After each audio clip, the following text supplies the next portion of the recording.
বিসমিল্লাহির রহমানির রহিম।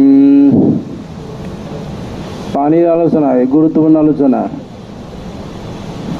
রসুলকে জিজ্ঞাসা করা হলো পানি সম্পর্কে, ওমা ইয়ানবিহি মিনাদ দাওয়াবে ইয়ানুবুহু মিনাদ দাওয়াবে।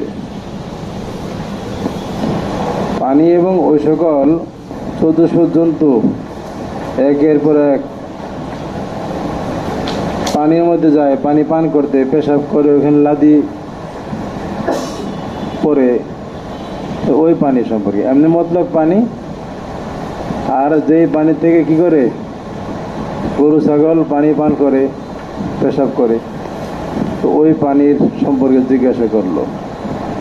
অকাল ইযা কাল মাকুল্লাতান লাম ইয়ামাল খাবাসা। রাসূল পাক সাল্লাল্লাহু আলাইহি সাল্লাম বললেন, পানি যখন দুই কুল্লা হয় তখন এটা খবসকে আমল করে না, আমলকে কি করে না, আমল করে না। এখানে এটা গুরুত্বপূর্ণ বিষয় হলো এই পানির বিষয় নিয়ে আলোচনা, পানির নাপাক আর পাক নিয়ে আলোচনা। এক নম্বর হলো এখানে আইমায়ে কেরামদের ইখতিলাফ আছে, পানিটা কখন, কোন পানি পাক আর কোন পানি নাপাক। পানি কখন পাক কতক্ষণ পাক থাকবে, নাপাক হবে কখন। সেখানে এক নম্বর মাযহাব, তোমাদের কথা বলে তো লাভ নাই, কেউ নোট করো না, কিছু বলো না, বলে লাভটা কি, লাভ হয়?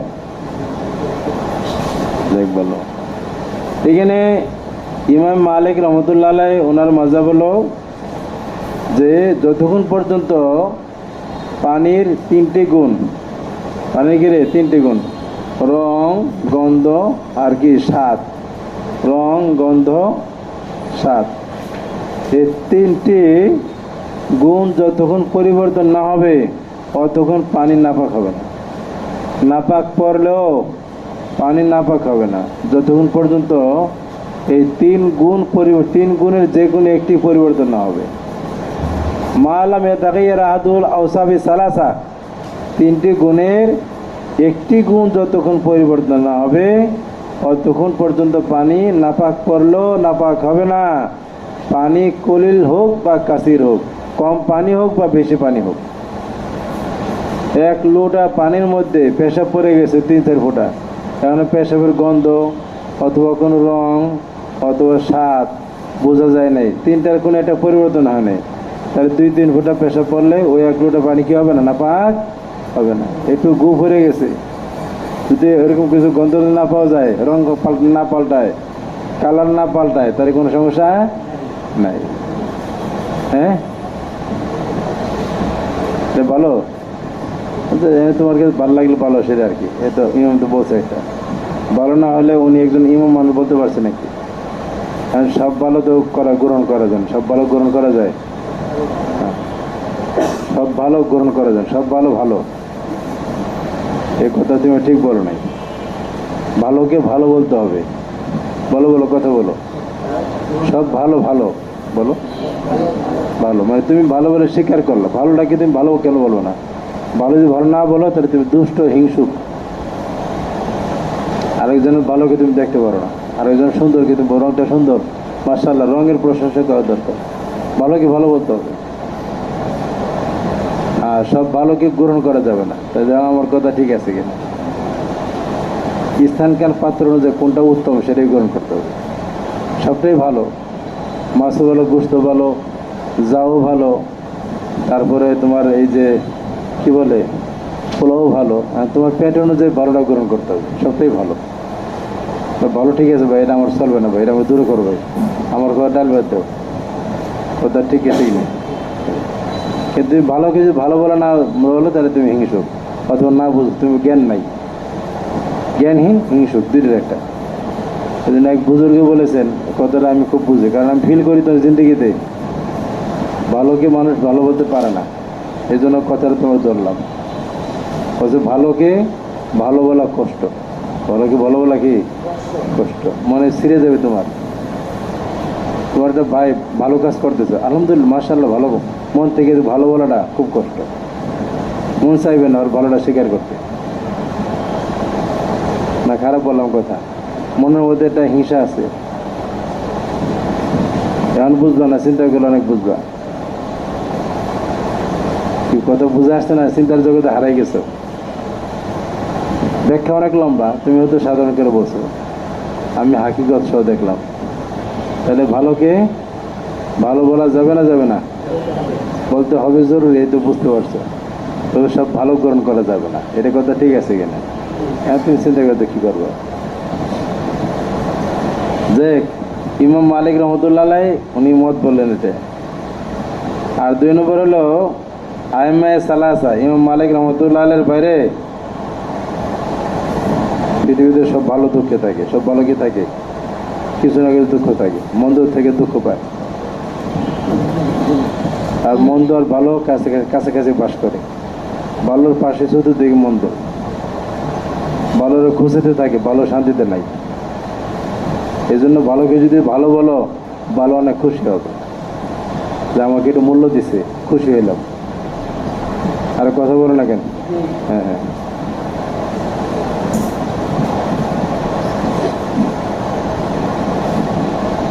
হাবিবুর রহমান বুঝতে পারছো না? পারো নাই? অনেক বড়, ঠিক আছে। এ হলো ইমাম মালিক রহমতুল্লাহ আলাইয়ের মাযহাব গেল। আর ওনার উল্টা আইম্মায়ে সালাসা, ইমামে আবু হানিফা রহমতুল্লাহ আলাই, ইমাম শাফি, ইমাম মালিক এবং ইসহাক ইবনে ইমাম আহমদ ইবনে হাম্বল, মালিক বাদে আবু হানিফা, শাফি, আহমদ ইবনে হাম্বল, ইসহাক ইবনে রাহওয়ায় ওগায়রা, ওনাদের নিকটে ওনারা বলেন যে পানি যদি কম হয়, কম পানি হয়, কম পানির মধ্যে নাপাক পড়া মাত্রই নাপাক হয়ে যাবে, যদিও কোনো অস্প পরিবর্তন না হয়। 3 অস্পের কোনো এক অস্প, কোনো এক গুণ পরিবর্তন হওয়া ছাড়াই অল্প পানি মায়ে কালিলের মধ্যে নাপাক পড়ার সাথে সাথে মায়ে কালিল নাপাক হয়ে যাবে।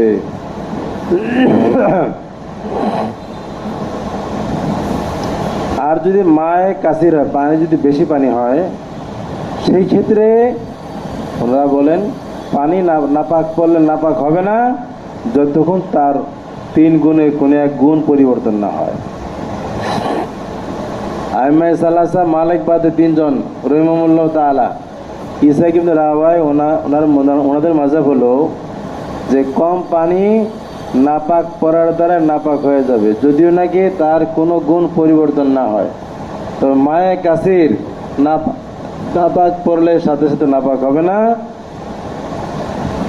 যতক্ষণ তার 3 গুণের কোনো এক গুণ পরিবর্তন না হয়। এই কথা ক্লিয়ার কিনা? ভালো করে বুঝতে হবে। তবে এ হলো প্রথম মৌলিক আলোচনা, মৌলিক ইখতিলাফ। বাকি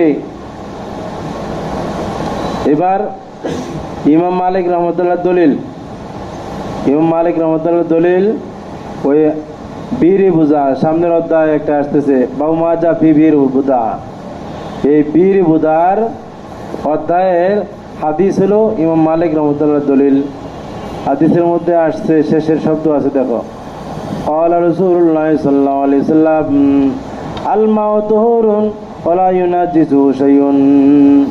এই বীরে বুজার হাদিসের মধ্যে একটি শেষের অংশে আছে পানি, বীরে বুজার পানি পবিত্র, একে কোনো জিনিসে নাপাক করবে না, কোনো জিনিসে কি করবে না, এমন পাক একে আর কোনো জিনিসে নাপাক করবে না। তার মানে বোঝা গেল কি, জীবনে কোনোদিন নাপাক হইব না, যতই তুমি নাপাক ঢালো নাপাক হইব না।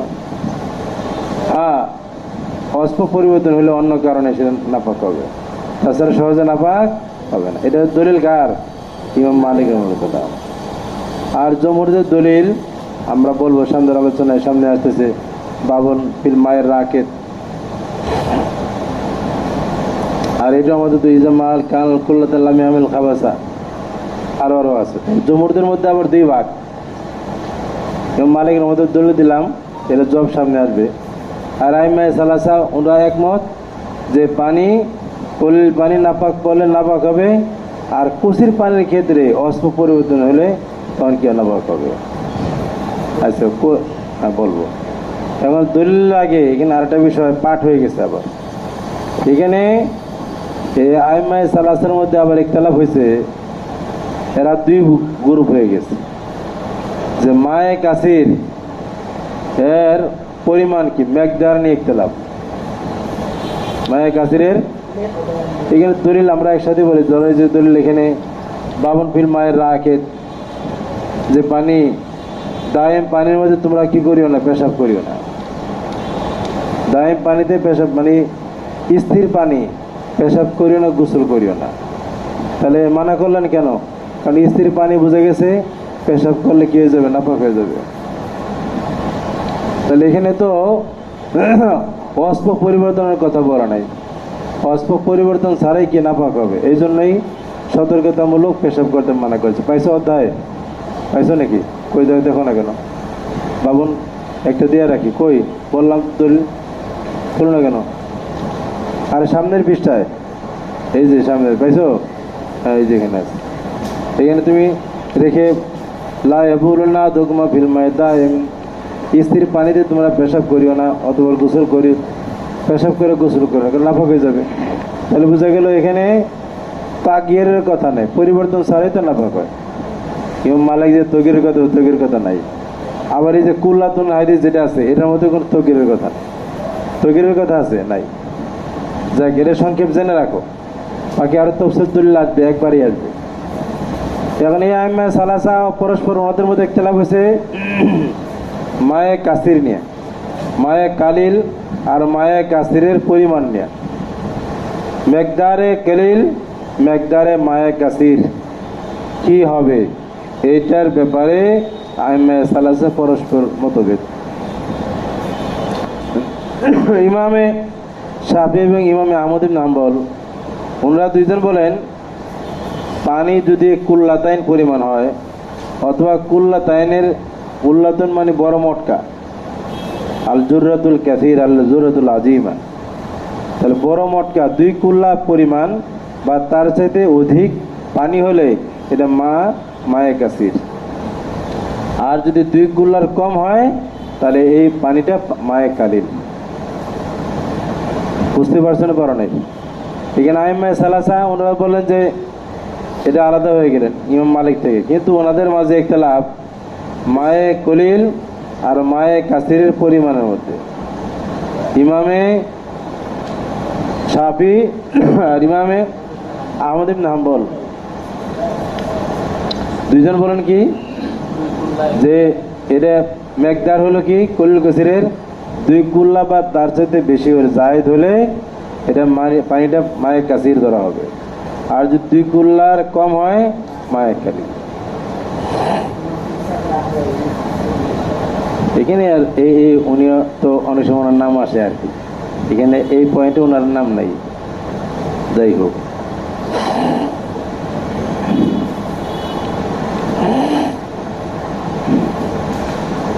এখন আর ইমামে আজম আবু হানিফ রহমতুল্লাহ আলাইহি, ইমাম আজম আবু হানিফ রহমতুল্লাহ আলাইহির নিকটে, ওনার নিকটে পরিমাণ সম্পর্কে কি মত, কি পরিমাণ কলিল কাসিরের। ইমাম আজম রহমতুল্লাহ আলাইহি বলেন ওনার নিকটে কলিল কাসিরের কোনো মেকদার নাই। আহনাফের নিকটে, আহনাফের আইম্মা সালাসা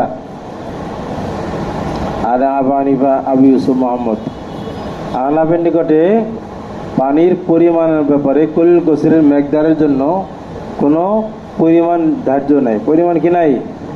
ধার্য নেই। তাহলে কলিল কাসির নির্ণয় হবে কেমনে? ওনারা বলেন কলিল কাসির কোনটা কম পানি, কোনটা বেশি পানি, এটা নির্ণয়ের দায়িত্ব হলো মুবতালা বীর রায়ের দিকে অর্পণ করা হবে। এই দায়িত্ব অর্পণ করা হবে কার কাছে? মুবতালা বীর রায়ের উপরে। মুবতালা বীর রায়, যে ভুক্তভোগী, পরিস্থিতির শিকার, তো ওই ব্যক্তি যার ওযু ইস্তেঞ্জা করা লাগবে, পানিও আছে এখানে, ও অ্যাভেলেবেল পানি নাই, এখন কোন পানিটা বেশি পানি, কোন পানি কম পানি, মুবতালা বীর রায় যেটা বলে সেটা হলো মায়ে, এটা রায় অনুযায়ী সে আমল করবে, এটাই শরীয়ত মানবে। বুঝছো না? বুঝো নাই? ভুক্তভোগীর মতের দিকে ন্যস্ত থাকবে কলিল কাসিরের ফতোয়া। তার রায় যে পানিকে কলিল বলবে সেটাই কলিল, মন যেটাকে বলবে কলিল সেটাই কলিল, আর মন যে পানিকে কাশির বলবে, হ্যাঁ এটা অনেক পানি, তাহলে কাশির পানি। কথা ক্লিয়ার? এখন এখানে একটি কথা, আমাদের ফিকির কিতাবে প্রসিদ্ধ আছে, সব কিতাবে তোমরা পড়েছো, যে মায়ে কাসির আর কালির ব্যাপারে পরিমাণ হলো দা দরদা। এই মালবদ্ধ থেকে শুরু হয়েছে, আশরুন ফি আশরিন, মালবদ্ধ আছে ফার্সিতে দাহ দরদা, 10-এর মধ্যে 10, 10/10। আরবিতে আছে আশরুন ফি আশরিন, 10/10। দৈর্ঘ্য বুঝতে সব মিললে এভারেজে 10/10 হলে এটা মায়ে কাসির, তার সাথে কম হলে কি মায়ে কালিল। এই কথা বুঝতে বুঝলেন? সব কিতাব পড়ছো না? তো এখানে এই ব্যাপার কথা হলো, এই যে এই মতটি, তো এই মতটি তাহলে আমাদের ইমামদের পক্ষ থেকে বলা হলো না কেন? আমি বলছি বলি নাই তো, ওই যে দরদার যে কথাটি, যে মতটি, এটা আমাদের আইম্মায়ে আহনাফ কারো থেকে বর্ণিত নয়। এই মতটি কার নয়? ইমামদের পক্ষ থেকে নয়। তবে কিতাবে আছে, কিতাবে আছে, হানাফি মাযহাবের কিতাবে আছে, তবে এটা আইম্মাদের মত নয়। তো কিতাব আসলো কেমনে? এটা ঘটনা আছে, কি আছে? এটা ঘটনা আছে এই দরদার মতের ব্যাপারে। এক প্রসিদ্ধ ফকিহ আবু সুলাইমান, ইমাম মুহাম্মদ রহমতুল্লাহের যুগে, ইমামদের যুগেরই আরেক আলেম ফকিহ আবু সুলাইমান একদিন ইমাম মুহাম্মদ রহমতুল্লাহের দরবারে গেছে। গিয়ে আবু সুলাইমান মুহাম্মদ রহমতুল্লাহকে জিজ্ঞাসা করলো, আন কাদিল মায়েল কাসির, হুজুর মায়ে কাসির পরিমাণ কি বলেন? মায়ে কাসিরের পরিমাণ সম্পর্কে জানতে আসছি, মায়ে কাসিরের পরিমাণ কি বলেন? ইমাম মুহাম্মদ রহমতুল্লাহ আলাইহি উনি এই প্রশ্নের জবাবে বললেন, কামা সে যদি হাজা, জবাব দিলেন প্র্যাকটিক্যাল দিয়ে, কি দিলেন? কামা সে যদি হাজা, মায়া কাসির হলো আমার এই মসজিদ পরিমাণ। মসজিদ যতখানি, এতখানি জায়গায় যদি পানি থাকে, তাহলে এই পানিটা হলো মায়ে কাসির, আর এর চাইতে যদি কম হয় তাহলে মায়ে কালিল। বুঝতে পারছেন? করো নাই। এবার আবু সুলাইমান এই ফিতা দিয়ে কি করলেন? উনি মাপলেন, মেপে দেখলেন মসজিদটির ভিতরে হলো সামানিয়াতুন ফি সামানিয়াতিন, ভিতরে সাইড হলো 8/8, 8/8, 8 হাত বাই 8 হাত, ভিতরে সাইড মাপলে। আর কত বলো না কেন? ভিতরে মাপার বাইরে মাপ বেশি হবো না? আর বাইরের সাইডে গিয়ে মাপলেন মসজিদটায়, মেপে দেখলেন আশরুন ফি আশরিন, 10/10, 10/10। উনি এই সিদ্ধান্ত মসজিদের থেকে উনি অনুমান করে মুহাম্মদের মতো বললেন। উনি মেপে এই আবু সুলাইমান উনি মত গ্রহণ করলেন, তাহলে মায়ে কাসিরের পরিমাণ হলো এহতিয়াতান 10/10, ভিতরে 8 বাইরে 10, তো এহতিয়াতান বেশিরে ধরলেন, এর সন্দেহ নাই। ওই ইমাম সাহেবের মত, ইমাম সাহেবের ওই মত থেকে আবু সুলাইমান নিজে মেপে তিনি আবিষ্কার করলেন 10/10। এহতিয়াতান বাইরের সাইডের মাপটা নিয়েছিলেন 10/10। কারণ আবু সুলাইমান পরবর্তীতে এই মাপটাকে এখতিয়ার করেছেন, এবং ফুকায়ে মুতাআখিরিন সহলতের জন্য, আসানের জন্য, সহজে বোঝার জন্য এই মতটাকে কিতাবে লিখেছেন।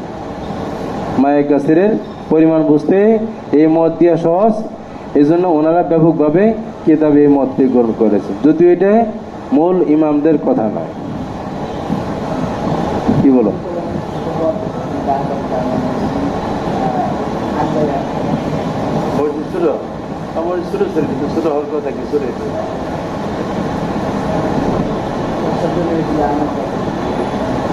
ওনার ব্যক্তিগত মসজিদ, প্রত্যেকটা বুজুর্গদের আগের যুগে বাড়িতে মসজিদ থাকতো।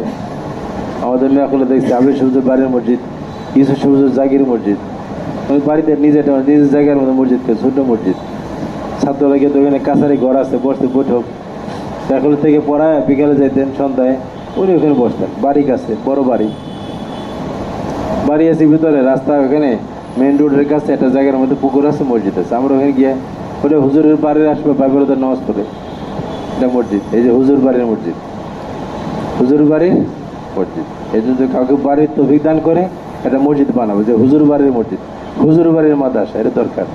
আবুদের মেজবা সাহেব এটা কথা লেখছেন, এরকম লেখা যাই দিচ্ছিলেন, দেখলেন যে অমুক মৌলানার মাদ্রাসার নাম, মৌলানা দেখে নিজবুদ্দি মাদ্রাসা, খুব খুশি হয়েছেন। এমনই করা দরকার। এখন অনেকে সিটার লোক আছে যে মানুষের টাকা পয়সা নিয়ে জায়গা জোগানে নিজের বাড়ি করবে, এটা তো গন্ডগোল। সেটা না, যারা মুখলেস লোক, তোমার জায়গায় তুমি করো, দরকার আছে। কোনো ক্যাসাল নাই, কোনো কমিটি তোমার গুতা মারবে না, ফুসফাস করবে না, সাপ বিষ হয়ে তোমার কামড় দিবে না। দরবার করো, নিজের জায়গায় দরবার করো, সব করো, আল্লাহ থেকে নিয়ে করো, সমস্যা কি? মানুষকে দিতে থাকো, ভালো হয়, মানুষ প্রভাবিত হইব নাকি? বিষয়টা আগের যুগ বড়দের এমন ছিল। আর কথা বলো না, বুঝছো আর বুঝাইছি কিনা? হ্যাঁ হ্যাঁ, এটা হতে পারে, অসুবিধা কি? এই পাঞ্জাগানা, এগুলো পাঞ্জাগানা মসজিদ, কেমন মসজিদ? জুমা হয় না, পাঞ্জাগানা হইলো। এবাদত খানা অনেক আছে, এবাদত খানা আছে, এগুলো নাই, উঠে গেছে।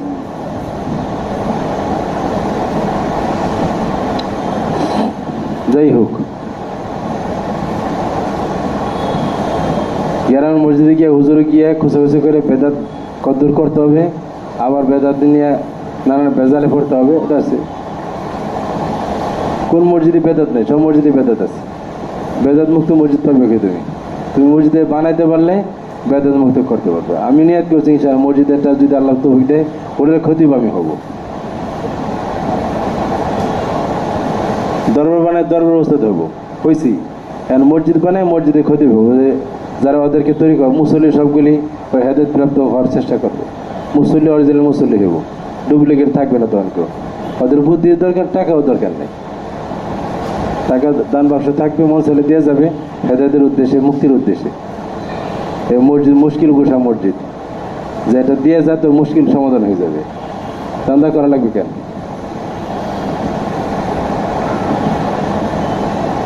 আশ্চর্য মনে করলো নাকি? নিয়াত করতে দোষ আছে, পারলাম না। এক বুজুর্গ বসে বেড়া ঘর বানা ফ্ল্যাট কেউ করবি, একটা নিয়াত কর যে একটা রুম রে কি করবে মসজিদ, এটা নামাজের মানে বাইতুস সালাত, জিকিরের ঘর দিব আমি, এটা জায়গার মধ্যে ওই ছিল তোরে কি করে দিবে, আল্লাহ ঘরের মালিক বানিয়ে দিবে। দেখছি আমি ফায়দা পেয়েছি অনেক, এই জন্য নিয়াত করলে ফায়দা আছে।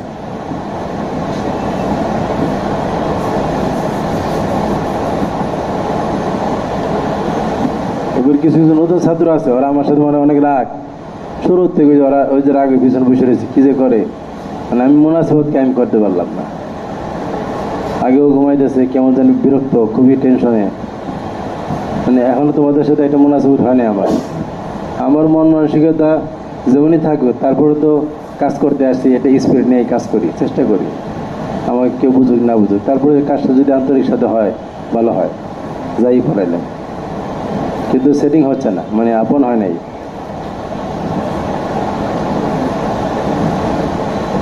আন্তরিকভাবে ক্লাসে বসলে ফায়দা হয়, নুরের ক্লাস এটাই। মুনাসিবত দরকার, কয়দিন চলে যাবা, ফোন দিব যে হুজুর আমি অমুক কলিমুদ্দিন। কোন কলিমুদ্দিন? দাওয়ার পড়ছে, চিনি না তো, বলতে পারবো না তোমার চিনি না আমি। তুমি কলিমুদ্দিন ফোন দিতে দরকার লাগতে পারে, হয়তো কোন পৃথিবীতে সমাধান পাও না, তোমার এক হুজুরের কাছে সমাধান আছে, দরকার মনে করছে, মন বলতে আছে, স্বপ্ন দেখাইছে আল্লাহ যে ওই হুজুরের ফোন দেয়, কিন্তু হুজুর কলিমুদ্দিনের চিনি না, তো কি হইব? এরকম ঘটনা ঘটছে। দেবন থেকে এক ছাত্র ফোন দিচ্ছে আমার, জহির নাম, 2 বছর ধরে ওর সাথে কথা বলছি আমি, 1-1.5 বছর। সর্বজ্ঞ পড়ছে আমাকে সিরাজি, আমার বালকরে চিনে। ওই ইফতার পরে আমার থেকে পরামর্শ নিয়ে ওখানে ফতোয়া লেখে, মাঝে মাঝে কঠিন মাসালা জিজ্ঞাসা করে। 1 বছর কথাবার্তা বলছে, সন্ধ্যা বিশুদ্ধ ফোন দেয় নেটে, তো শিবলেকে বাসা। আমি অনেক কথাবার্তা বলি, ওর যে কোনো কারণে আমাকে আজমত করে, কথাবার্তা পরামর্শ দিই। কিন্তু আমি তো আর বলতে পারি দেবন্তে ফোন দিচ্ছে, একটা মর্যাদা আছে, দেবন্তে একটা আজমত আছে, দেবন্তের আজমত আছে না? আছে। দেবন্তে ফোন আসে, খুশি লাগে, ওর সময় দিই আমি, খোঁজখবর নেই। কিন্তু আমি তো আর বলি নাই, ও বলছে অমুক অমুকের সাথে প্রথম জিজ্ঞেস, কিন্তু আর আমি চিনি না, চেহারা আমার সামনে নেই, কিন্তু গায়েবানা কথা বলতে থাকি, জানি এক ছাত্র ফোন দিচ্ছে, কথাবার্তা বলি, ভালো লাগে, বলতে পারি না। 1.5 বছর পরে আইসে ওই বাসার মধ্যে আমার জন্য হাদিয়া তবে নিয়েছে, অনেক কিছু আনছে, আইন নেয়। পরে দেখলাম যে চেহারা কালা, এটা জহির পড়াইছে ঠিক আছে, কিন্তু বুঝলাম এই জীবন ওরে আমার তাসাবরের মধ্যে আসে না, ঠিক না? এরকম অনেক মুসিবত আমি নিজে পড়ছি, তাই বললাম। তোমার জীবনের দরকার নাও লাগতে পারে, এই যে ঘুমাও খালি, কোনো যোগাযোগ দরকার নাও লাগতে পারে, হয়তো মনে করছো এমনই হতে পারে, কিন্তু লাগবে, অনেক কাজে তোর দরকার। হ্যাঁ, কোন সাবাত হেরে যে যেমন বুঝে সেটাই পরিস্থিতির দরকার। অন্তত মনাসবত না, মনাসবত অনেক কঠিন শব্দ। পরিস্থিতির দরকার, অনেকে চিনি না, পরিচয় জানি না, ওর বাড়ি কই, কি করে না করে, খালি ঘুমায়, আইসা দেখি খুব বিরক্ত হয়েছে, কয়েকজন তো অনেক বিরক্ত। আমি আর বলবো না, বলে হয়তো খারাপ এলাম কি, পরে মনে বোঝে হুজুর আর দুষ্ট হুজুর ডিস্টার্ব করে, ওর মন বলবে, ও তো বলবে না, কিন্তু মন বিরক্ত থাকবে, এই হুজুর ডিস্টার্ব হুজুর, কি বলো কথা, ঠিক না? মনটা বিরক্ত হয়ে যাবে। আমি এখন আর বেশি বিরক্ত করবো না, একটু একটু বলি, আমার যে তবিয়ত আছে, চেষ্টা করি প্রত্যেক মানুষকে, আমি যখন যে কাজ করি, কাজটা আন্তরিকভাবে করি, মন দিয়ে করি, চেষ্টা করি। অনেক মজরুহ মন, তাও চেষ্টা করি। কই মাদ্রাসার আকাবেরিন থেকে বিষয়টি আমার একটু বাধ্য করে চাকরির জন্য করে নাই, কিন্তু ছেলেদেরকে বোঝানো যায় না বিষয়টা, বুঝতে চাইলে তারা বোঝানো যায়। তো যারা ঘুমাইতেছে ওরা মত পর্যন্ত ঘুমাবে তা না, ওরা চাকরি থেকে ঘুমাবে, চাকরি নট হবে 2-3টা বাদ হয়ে যাবে, এরকম চাকরি রয়েছে। এখন যদি ঘুম না ছাড়ায় তাহলে ওর চাকরি বাদ হয়ে যাবে, আমাদের লোকেল আছে চাকরি পাবে। বলছিলাম আমি, কিন্তু দুঃখ না বুঝে কিছু, কিন্তু সবাই ওরা রাখ, কোনো হাসি নাই চেহারার মধ্যে, হাসতে পারো, ঘুম কঠিন ঘুমের মধ্যে আছে, হাসবে কি? ঘুমোতে মানুষের ভয় লাগে না, কিন্তু কি রে ভয় ভয়, কি অবস্থা হয়েছে, ওরা সবসময় ভিতরে সন্তরস্ত, আমাকে ভয় দেখায়, বিষয় এরকম, মানে হাসি নাই, এলাম তো যাই না, কোনো বাতাসও যায় না। তা আমি তো খুবই কষ্ট পাই, নজর গেলে, নজর কেমনি সেভ করবো, করতে হবে, আস্তে আস্তে করতে হবে, এত বেজার সবাই চলে যান, আমি চলতে সমস্যা কি? হাবিবুর রহমান কি বলো, দুনিয়া চলে, আমি আস্তে আস্তে স্বাভাবিক করে নিতে চেষ্টা করবো। এই বছর নিয়ত করছি, আর এই বছর নিয়ত করছি স্বাভাবিক হয়ে যাবো।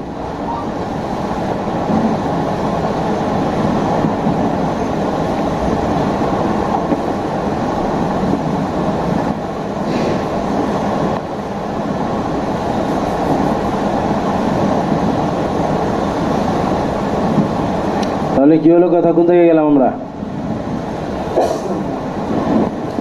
এই মাঝখানে একটা কথা গেল, দাহাদরদার যে মতটি, এটা কোনো আইমাদের কথা নয়, এটা কিতাবে লেখা আছে, এটা ওই আবু সুলাইমানের ওই ঘটনা থেকে উনি এখতিয়ার করছেন, আর ওনার এখতিয়ার করার এই মতটাকে মুতাকিরিন ফুকায়ে কেরাম পছন্দ করে সহজের জন্য কিতাবে লেখেন। যাই হোক, এখন কথা হলো আমাদের দলিল, কিসের? আহনাফদের দলিল। ওনাদেরও এজমালের দলিলের মধ্যে আছে, আর আহনাফের খাস দলিল হাদিসের মধ্যে আসছে। ওই 1 নম্বর দলিল দিলাম, যেটা দেখাইলাম, আবু দাউদ শরীফের 2টা বাব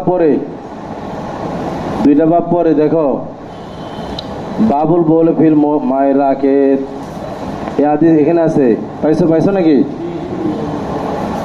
2 বাব পরে, আন আবি হুরায়রা রাদিয়াল্লাহু তাআলা আন নবী সাল্লাল্লাহু আলাইহি ওয়াসাল্লাম ক্বালা লা ইয়াবুলান্না আহাদুকুম ফিল মা'i দাইম সুম্মা ইয়াগতাসিলু মিনহু।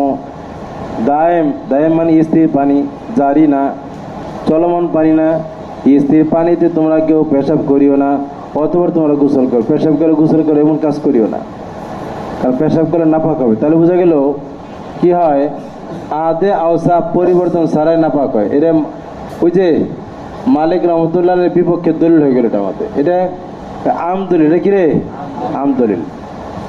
আমাদের তো 2 রকম দলিল লাগবে, এক তো হলো মালিকের বিরুদ্ধে, আর ওই কুল্লাতানের ব্যাপারে। হ্যাঁ, বুঝতে পারছো। 2 নম্বর দলিল, এই যে এর পরের অধ্যায় আছে, দেখো, বাবুল ওযু বিসুরুল কলবে, এর পরের অধ্যায় হাদিস আছে। আন নবী সাল্লাল্লাহু আলাইহি ওয়াসাল্লাম ক্বালা তুরু ইনায়াদিকুম ইযা ওয়ালাগা ফিল কলবু আয়াগাসিলা 7 মাররাতিন আওলাহুন্না বিতুরাবি।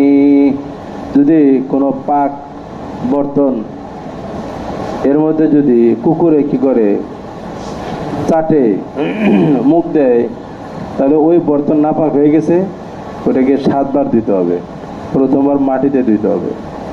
তাহলে এই যে এখানে দেখো, কুকুরের জোটা লাগলো, এখানে 7 বার দিতে বললো। এখানে কোনো আসর আছে নাপাকের? আসর দেখা যায়? আসর দেখা যায় না, আসর ছাড়া দিতে বললো। এটাও আমদলিল, রেখে রে আমদলিল।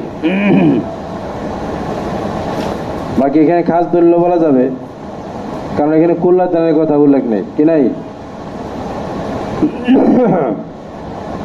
3 নম্বর দলিল মা রাওয়াহ তিরমিজি। 3 নম্বর দলিল কি রে? 2 দলিল আবু দাউদ থেকে।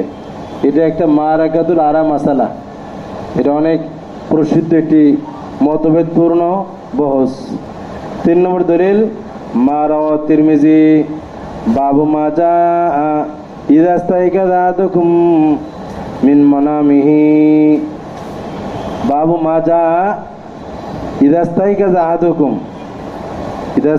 আহাদুকুম মিন মানামিহি ফালা ইয়াগমিসান্না ইয়াদাহু ফিল ইনায়ে হাত্তা ইয়াগসিলাহা। হাদিসের অংশ দিয়ে বাব কায়েম করছে। ইযা ইস্তাইকাযা আহাদুকুম মিন মানামিহি ফালা ইয়াগমিসান্না ইয়াদাহু ফিল ইনায়ে হাত্তা ইয়াগসিলাহা। এই অধ্যায়ের মধ্যে তিরমিজি শরীফের হাদিস আছে। আন আবি হুরায়রা রাদিয়াল্লাহু তাআলা আনহু ইযা ইস্তাইকাযা আহাদুকুম মিনাল লাইলি ফালা ইয়াদখুলু ইয়াদাহু ফিল ইনায়ে হাত্তা ইয়াফরাগা আলাইহা মাররাতাইন আও সালাসান। ইযা ইস্তাইকাযা আহাদুকুম মিনাল লাইলি ফালা ইয়াদখুলু ইয়াদাহু ফিল ইনায়ে ফালা ইয়াদখুলু ইয়াদাহু ফিল ইনায়ে, হয় নাই? ফালা ইয়াদখুলু ইউদখিলু বলা যায়। हाँ फला युदखिलु, এটা মুতাদ্দি। ফালা ইউদখিলু ইয়াদাহু দাখিল नहीं करेगा, दाखिल करবে। ফালা ইউদখিলু ইয়াদাহু ফিল ইনায়ে হাত্তা ইয়াফরাগা আলাইহা মাররাতাইনে আও সালাসান। তার মধ্যে 2 বার অথবা 3 বার ওই বর্তন কাত করে পানি ডালবে। ফাইন্নাহু লা ইয়াদরি আইনা বাতাত ইয়াদুহু, আইনা বাতাত ইয়াদুহু, কারণ সে জানে না তার হাত কোথায় রাত্রে ছিল। এই যেখানে দেখো এই হাদিস এবং আরো যত হাদিস আছে, আহনাফ বলেন এই হাদিসের মধ্যে অস্ফের পরিবর্তনের কথাও নাই, নাপাকের জন্য অস্ফ পরিবর্তন হইতে হবে কোথাও নাই। 2 নম্বর এখানে কুল্লাতানের কথাও নাই। এই যে বর্তনে পানি দিও, পানি হাত দিও না, হাত ধোয়া ছাড়া। কোনো পাত্রে বালতিতে মটকায় পানি রাখা আছে, মটকার ভিতরে ঘুম থেকে উঠে হাত দিও না যতক্ষণ হাত না ধাও। তাহলে এখানে কি পরিমাণ উল্লেখ আছে? কুল্লাতাইন নাই, পরিবর্তনের কথাও নাই, কুল্লাতাইনের কয়দও নাই। এটা শাফিঈ রাহমাতুল্লাহর বিরুদ্ধে দলিল, শাফিঈ রাহমাতুল্লাহর বিরুদ্ধে দলিল। বুঝো নেই, আমভাবে বলা আছে, তাহলে বোঝা গেল কুল্লাতাইন কোনো শর্ত নয়। এবার জবাব। প্রথমে হাদিসে বীরে বুঝা, ইমাম মালিক রহমতুল্লাহ যে দলিল, ওই বীরে বুঝার জবাব। বীরে বুঝার হাদিসের মধ্যে সালমাউ তুহুরুন লা ইউনাজিসু শাইউন। বীরে বুঝার হাদিসের জবাব হলো যে যেটা ইমাম মালিক রহমতুল্লাহ দলিল, 1 নম্বর দলিল, 1 নম্বর জবাব যে ওই বীরে বুঝা সম্পর্কে নবীজি বললেন যে পানি কখনো নাপাক হবে না। এটা এই জন্য বলছেন, বীর বুজার ভিতর দিয়ে নালা আছে, যে নালা দিয়ে পানি বাগানে যায়। পানি কই যায়? বাগানে যায়, এবং রাস্তা আছে। তো বাগানের দিকে নালা আছে, ওই নালা থাকার কারণে বেড়ে বোঝার পানি জারি পানি। বেড়ে বোঝার পানি কিরে? জারি পানি।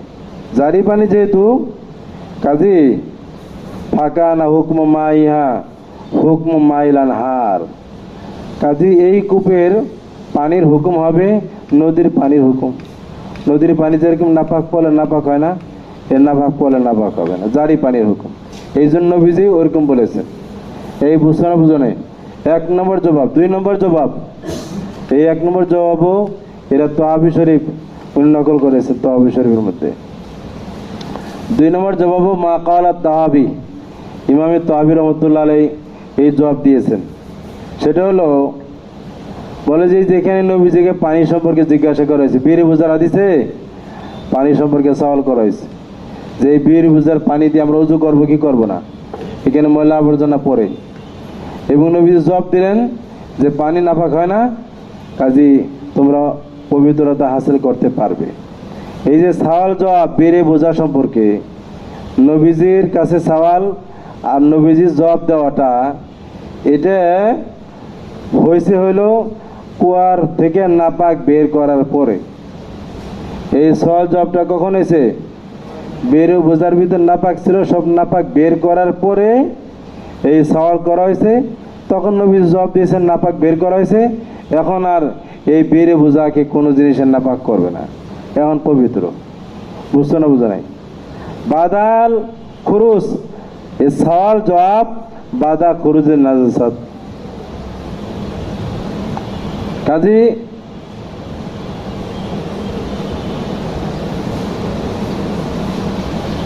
নাপাক অবস্থায় প্রশ্ন না, নাপাক বের করার প্রশ্ন। সুতরাং এখন এই বের বোঝা দিয়ে আমরা যে ব্যাখ্যা বুঝলাম, এই ব্যাখ্যা অনুযায়ী বের বোঝার হাদিস দিয়ে ইমাম মালিক, ইমাম শাফি কেউ দলিল দেওয়া ঠিক হবে না। কারো জন্য দলিল হলো না, কারো জন্য কি হলো না? দলিল হলো না। বুঝছো না? বুঝো নাই?